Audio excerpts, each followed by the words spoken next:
vizuri sana na nimewaelewa condition zao ziko vizuri. Kwanza wanasema ukiajiriwa pale wanakupa sehemu ya kuishi.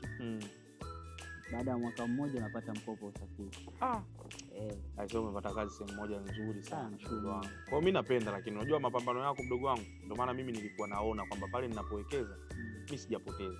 Kwa sababu mimi nilikuwa na ombi tu moja mdogo wangu. Na hili nilikuwa nalifikiria, nikaa nasubiri siku kwamba wewe utapata kazi.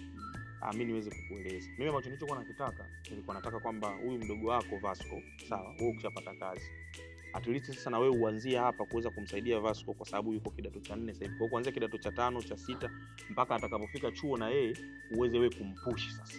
Utakuwa mimi umenisaidia sana kwa sababu mimi nimekuwa nikipambana na wewe toka ukiwa mdogo wangu. Yaani ndio changamoto familia kidogo. Hii ni changamoto. Brother, mtoto ni kazi ya mzazi. Hiyo ni jukumu la baba na mama kumsaidia Vasco.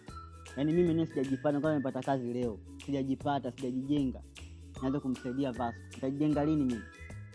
Nitanunua gari kweli kwa maisha haya kweli? Nitakuwa sawa mimi? Mimi siwezi kuchukua mzigo ambao mimi nakujitakia mimi mwenyewe. Siwezi kufanya hicho kitu. Kila mtu afanye jukumu lake. Nikipata mwanangu abidi nimpambanie. Ndio hivyo. Jukumu la kulea watu ni jukumu la wazazi. Maisha kimaskini. Okay. Mentality. Kusaidia kupo lakini unatakiwa uwe umejipata. Sawa. Unakuwa umejipata. Sawa, hamna shida. Ilikuwa hilo tu mdogo wangu. Lakini sasa hivi kujipata ni kusaidia mtu. Ndio mtu unafanya kazi miaka 6, 7 mafanikio yako huwa anaumwa, huwa anafanya nini? Sasa. Kama ulivyosema, jukumu la zana la kulea ni kujitilia mizigo tu, ambapo jukumu sasa hivi ni majukumu ya wazazi. Kwa hiyo wewe nadhani ungechukua tu mizigo yako hii, ungeenda sasa kwa wazazi. Mimi nimekuelewa vizuri sana. Yaani wazazi sijakuelewa mdogo wangu. Mimi nimekuelewa vizuri sana. Sasa nadhani hili jukumu ni la wazazi. Kwa hapa nilipofikia mimi pametosha kwa sababu mimi ndo mjinga, mimi ambaye nilishindwa kujijenga nikawa nakusomesha wewe.